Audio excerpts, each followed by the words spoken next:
Hi guys! Welcome to my channel, Teacher Tisay. Ayan, kumusta na kayong lahat? Tagal-tagal na tayong di nakapag-upload kaya update muna tayo sa YouTube natin dahil busy na kami. Dahil sa duty-duty na. Ayan, yung upload natin ngayon ay tungkol sa isang tutorial. Tutorial to guys on how to solve common monomial factor. Sana may kayo sa pinagsasabi ko dito. Ayan, kasi pinapagawa kami ng mga IMs namin kaya gumawa na lang ako ng PowerPoint. Ayan, upload ko na lang para may magawa din ngayong araw.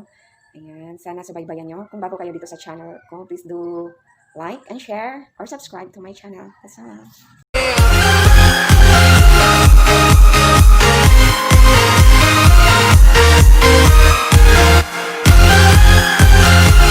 Ito na guys, yung pinagagawa ko na PowerPoint sa lesson 1 namin. Papikita ko sa inyo yan. So first, ito yung common monomial factor. So, hanapin natin kung ano ba yung mga common. Ano bang ibig sabihin ng monomial? Ayan. So, common monomial factor is a number, a variable, or a combination of number and variable which can be found in each term of a given polynomial. So, GCF stands for greatest common monomial factor. So, yung pinakamalaki, hanapin natin, pinakadako nga factor. So, example, meron tayo nito, example. Find the GCF of 6, 18, and 24. The GCF of 6, 18, and 24. So, we have the GCF of 6. Yung number na i-multiply natin maging 6. Except sa 1, hindi na natin sinama yung 1. Kasi common talaga yung 1 sa tanan nga number, sa lahat na number. So, 18, we can multiply 2 times 3 times 3. So, we have 18.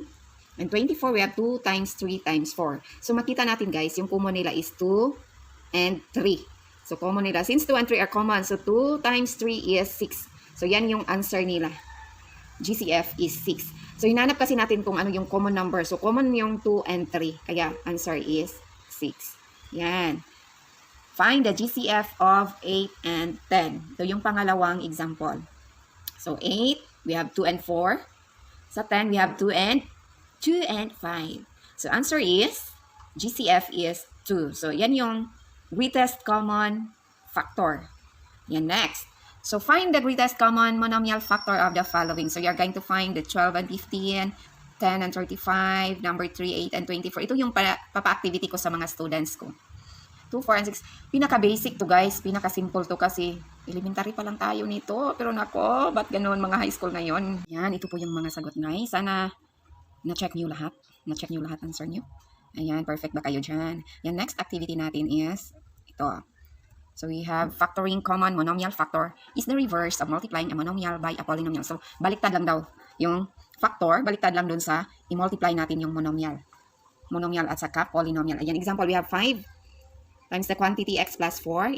This is equal, so if you're going to multiply 5 times x, so you have there 5x. 5 times 4, you have there 20. Ayan, yung multiply nyo 5 times x, you have 5x. And then 5 times 4, you have 20. Yan, bali lang daw or reverse lang daw itong factor. So, yung factor na natin na 5x plus 20 dito, ayan, kinopya natin dito, yan 5x plus 20. Reverse lang tong factor sa multiplication natin. Ayan, so, pag i-factor natin tong 5x plus 20, ayan, common ng 5 at saka 20, greatest common nila is 5. So, pinalabas natin yung 5. Then, we have the quantity x plus 4. Kasi pag i-multiply natin, baliktad yun doon. Ayan, baliktad lang daw yung factor. For number 1, we have 4x plus 10. So, we are going to find the GCF, yung pinakamalaking number na common, parihas. Common, ano ba yung Tagalog? Yan, parihas ang Bisaya, 4x plus 10. So, yung pinakamalaking number na pwede nating, i-divide. Common na i-divide sa 4 and sa 10 is 2. So, that's why our GCF is 2. So, ayan, dito sa factored form, ayan yung ginagawa natin. Ito yung answer niya sa factored form. Kasi yung GCF niya is 2, yung pinalabas natin yung 2. Common kasi itong 2 sa kanila. Ayan, 2. So, the open quantity and we have 4, yung 4x natin, 4x, i-divide natin yung 4 sa 2. So, that's why the answer is 2. We have the x, so hindi kasi common sa kanilang dalawa hindi common yung x. Walang x yung 10. That's why, ang x, pinasama lang natin dito sa loob ng 2x. Tapos, 10, we have the 10 divided by 2, so we have 5. So, ito na yung factored form natin. We have 2x plus 2 times 2x plus 5. Yan, for the example number 2, we have 3x plus 9. So, yung GCF natin is, ba't ganun? GCF natin is 3. So, yung malaking number na pwede natin yan sa 3 and 9. So, we have 3. So, pinalabas natin yung number 3. Tapos, 3 divided by 3 is 1. Yung naiwan na lang, yung sa 3x, yung naiwan na lang is yung x, kaya yung x na nasa loob. Tapos 9 divided by 3 is 3. That's why yung answer natin is, nasaan na yung arrow? Ang ano na yung arrow? Yung answer natin is 3 times x plus 3. So next, we have 6y plus 12. Yan. So yung, ano natin? Uy, saan ba? Saan ba? Uy, wala. Variable na may pinakamaliit na exponent. Ano, alam nyo ba kung ano yung exponent? Exponent ito is 2. Tulad nito yung x squared and the x. Since wala yung exponent ng isa, understood yan na 1. Yung walang nilagay na mga numbers dyan sa itaas, 1 talaga yan. Kaya pinalabas natin yung x na pinakamaliit na exponent, yung 1. So we have 5x, palabas natin guys, common sa kanila. Tapos 5x squared divided by 5x. Yung naiwan na lang is yung x. Ba? Kasi may 1 tayo dito, may 1 tayo dito. 1 plus 1 is 2. Ayan, i-add lang natin yung exponent, guys. Tapos, 20 divided by 5 is 4. So, wala ng x kasi may x na sa labas. Pag multiply natin yung 5x times 4, magiging 20x yan. Babalik tayo dito sa polynomial form natin. So, negative tayo dito, guys, kasi negative dito. Yan. Sunoon lang nato unsay mga sign. Kag negative din, negative sa dire. Kung positive sa siya. Yan. Yan, next, number 5. We have 3x squared minus 9x plus 15.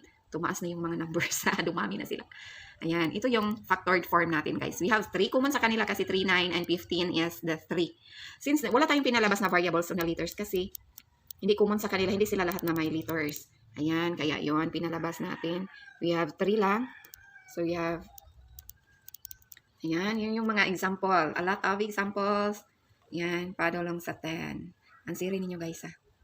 Ayan. Ito yung mga answers. Ayan. Palabas talaga natin yung common. Yung number 10, naiba siya kasi ano, yung 4xy minus 5az, yung in-answer ko is prime. Common factor is 1. Common factor lang nila is 1 kasi walang common sa kanila. Wala talagang common dito. Ayan. Walang parihas. Wala tayong mailabas na letters o na variables o numbers. Kaya yung pag ganito yung sitwasyon, yung ibibigay, answer natin is prime. Yan. Common factor is 1. Yan. May example din tayo na number, letters lang lahat or variables lahat. Yan yung sinabi ko nung una, ang ipagawas nato nga variables, katong common nga ang pinaka nga naay pinakagamay nga exponent talaga. So yan. Ayan guys, sana may naintindihan kayo sa mga pinagsasabi ko na XXX.